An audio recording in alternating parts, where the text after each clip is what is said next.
हम कई बार सुनते हैं, पढ़ते हैं कि अगर हम नेचर को कीनली ऑब्जर्व करें तो उसमें कई सारे लाइफ लेसन्स छुपे होते हैं। तो ऐसा ही एक इंसिडेंट शेयर करना चाहूँगी बुक्स की बात करने से पहले। नमस्कार, मेरा नाम वंदना है और आप सभी का मेरे चैनल पर बहुत बहुत स्वागत है। तो बात कुछ ऐसी है कि अभी जो आपने वीडियोस देखे वो मेरे घर के हैं, जिस पे एट प्रेजेंट रेनोवेशन चल रहा है। तो क्योंकि रेनोवेशन में कुछ वक्त लगना था तो हमने पास ही में घर लिया है रेंट पर। तो मैं अभी उसी जगह पे बैठी हुई हूँ। तो ये जो रेंटेड हाउस है इसमें लिविंग हॉल में नेस्ट बनाया हुआ है। ये देखिए, चिड़िया ने एक नेस्ट बनाया हुआ है। तो इसी पर बात है।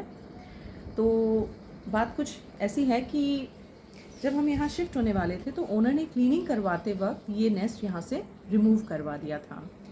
अब जब क्लीनिंग के बाद, हमें क्लीनिंग के एक दिन के गैप के बाद यहाँ शिफ्ट होना था, तो क्लीनिंग के बाद जब मैं ये घर देखने आई तो मैंने देखा कि इस जगह पर चिड़िया, उसकी चोंच में एक तिनका है और वो काफ़ी बेचैन है और वो देख रही है कि मतलब वो परेशान हो रही है, वो रेस्टलेस हो रही है और कुछ ढूंढ रही है जैसे, है ना। तो मतलब मैं समझ गई थी कि उसका जो नेस्ट हट गया इसकी वजह से वो परेशान है और वो उसे लग रहा है कि वो कहाँ, मतलब क्या करे, मतलब समझ नहीं पा रही थी वो। तो हमें काफ़ी बुरा लगा, बट हमें समझ नहीं आया कि हम कैसे उसकी हेल्प कर सकते हैं। तो हम उस दिन वहाँ से चले गए। एक दिन के गैप के बाद जब हम यहाँ शिफ्ट होने आए तो मैंने देखा इस जगह पे वो फिर से काफ़ी सारा तिनका इकट्ठा कर चुकी है और फिर से जुट गई है वो अपना घर बनाने में। अब हमें यहाँ एसी फिट करना था, बट चिड़िया की मेहनत देखकर हमारा मन नहीं किया कि हम इस बार उसकी मेहनत ख़राब करें, और हमें यहाँ टेम्प्रेरी रहना था तो हमने यहाँ एसी फिट नहीं करवाया। तो लाइफ लेसन मुझे ये समझ आया कि जैसे चिड़िया ने हिम्मत नहीं हारी और वो फिर से जुट गई अपना घर बनाने में, वैसे चाहे हमारी लाइफ में भी कोई भी सिचुएशन हो, हमें फिर से शुरुआत करने से नहीं डरना चाहिए। तो नेचर को कीनली ऑब्जर्व करिए, उसमें कई सारे लेसन्स छुपे होते हैं। चलिए बात करते हैं बुक की। इस बुक का रिव्यू मैंने पहले शेयर किया था। आज मैं बात करूँगी इसमें power of systematic investment plan, यानी हमारी एसआईपी कैसे ग्रो करती है। I know when it comes to financial terms, financial world, काफ़ी लोगों को ये बोरिंग लगता है या काफ़ी लोग इसकी डिटेलिंग में नहीं जाना चाहते, या many people find it difficult, but believe me, कुछ बेसिक्स हमें पता होने चाहिए, वो हमारी लाइफ को काफ़ी आसान कर देते हैं। ये वीडियो थोड़ा लंबा होने वाला है, but stay with me till the end. I am sure you will get something fruitful from this video. SIP क्या है? Systematic investment plan. तो जैसा कि नाम से ही क्लियर है, एक सिस्टम कंसिस्टेंटली आपके इन्वेस्टमेंट को बनाने का। सिंपल टर्म्स में, same amount same day each month into the same fund. Example से और क्लियर होगा। Suppose you want to invest in high opportunity and growth equity mutual fund through SIP.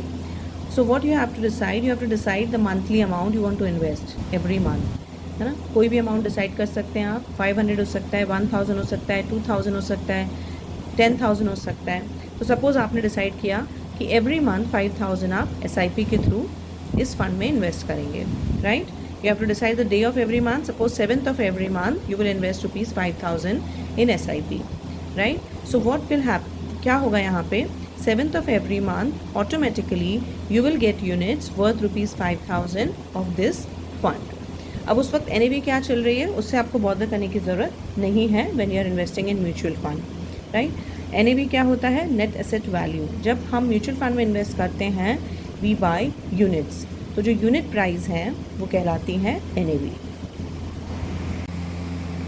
Now suppose आपने अपना SIP start किया है from the month of January, which means 7th of every month आप 5,000 invest कर रहे हैं through SIP. तो आपका एसआईपी कैसे ग्रो करेगा, जनवरी में क्या सिचुएशन रहेगी, उस पर बात करते हैं। Now suppose NAV of high opportunity and growth equity mutual fund on 7 January is 100.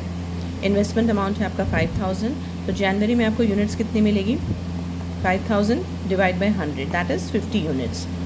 तो आपका पोर्टफोलियो जनवरी में क्या रहेगा? 50 unit at an average cost of 100 each. Then comes February. Now February में आपकी NAV है high opportunity and growth equity mutual fund की 125। यहाँ पे NAV थोड़ी बढ़ गई है। इन्वेस्टमेंट है आपका 5,000, तो आपको यहाँ फेब में कितनी यूनिट्स मिल रही है? 40 यूनिट्स। 5,000 divide by 125। अब आपकी टोटल यूनिट्स कितनी हो गई है? 50 यूनिट्स आपकी जनवरी की और 40 यूनिट्स आपकी फैब की। तो 50 + 40 आपकी टोटल यूनिट्स हो गई यहाँ पे 90। आपका टोटल इन्वेस्टमेंट कितना है? जैन का 5000, फैब का 5000, 10000। तो आपका पोर्टफोलियो कितना है यहाँ पे? 90 unit at an average cost of 111 each. 111 कैसे आया? Total investment divide by total units, right. ये है फरवरी की सिचुएशन। अब आते हैं मार्च में ना। मार्च में आप सपोज करिए कि मार्केट क्रैश हो गया है, कोई भी सिचुएशन हो सकती है बिकॉज ऑफ पेंडेमिक और वॉर, और NAV फॉल हो गई है। तो यहाँ पे NAV है high opportunity and growth equity mutual fund on 7 March 50। Investment है आपका 5000। तो यहाँ आपको कितनी यूनिट्स मिल रही है? 5000 divide by 50 that is 100 unit. अब आपके पास टोटल यूनिट कितनी हो गई है? 50 जैन की, 40 फेब की और 100 मार्च की, which means you have 190 units in total. और टोटल इन्वेस्टमेंट कितना हो गया आपका जैन, फेब और मार्च का मिला के 15,000। तो आपका पोर्टफोलियो यहाँ पे क्या है? 190 unit at an average cost of 79 each. 79 कैसे आया? Total investment divide by total unit. So this strategy will continue and you will keep buying unit with the same amount every month, right? अब आपको market timing को read करने की ज़रूरत नहीं है और आप डिसिप्लिन मैनर में अपना इन्वेस्टमेंट ग्रो कर सकते हैं। SIP स्टार्ट करना बहुत ज़्यादा सिंपल है। आपको सिर्फ बैंक को स्टैंडिंग इंस्ट्रक्शंस देने होते हैं और आपका SIP स्टार्ट हो जाता है। और बहुत ही लो अमाउंट से आप SIP स्टार्ट कर सकते हैं, बीच में आप उसे स्टॉप भी करा सकते हैं। When you are need of fund आप अपना यूनिट्स सेल कर सकते हैं। So start investing now. Thank you so much for staying with me till the end. Keep learning, keep reading.